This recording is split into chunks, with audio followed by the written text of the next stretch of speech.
ډیرو درنو او قدرمنو لیدونکو او اوریدونکو السلام علیکم ورحمت الله وبرکاتو. دا د قطر په مرکز دوحه کې د شراتون هوټل ده چې موږ پکې قرار لرو.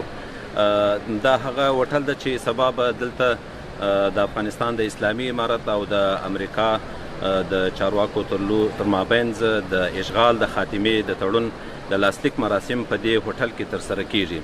د دې پر افتخار او له ویاړه ډکې ورځې مبارکي د افغانستان غیرتمن ولس او ټولو افغانانو ته وایم دغه ورځ د ټولو ته مبارک وي.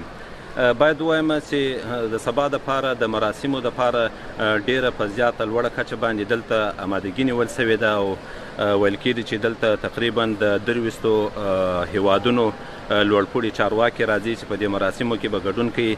همدغسې همدا اوس دلته د هوټل په لابي کې او په دې تالار کې په لسګونو خبریالان موجود دي چې د سبا د مراسمو دپاره به دوی په مراسمو کې ګډون کوي او دې مراسمو ته به یو مطبوعاتي کوریج ورکوي.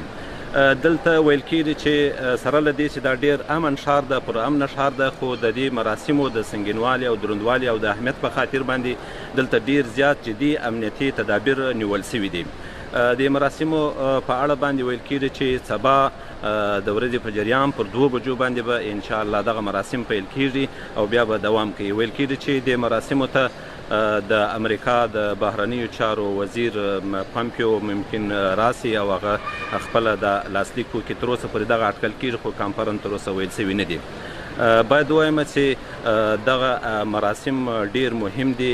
دلته د همدا اوس په دې هوټل په کوټو کې د ټولې نړۍ څخه د هیوادونو د بهرنیو چارو د وزارت په کچه باندې دلته لوړپوړي چارواکي راغلي دي. همدغسې د نړیوالو سازمانونو غړي هم په دې راغلي دي تر څو سبا په دغه مراسمو کې شرکت وکړي.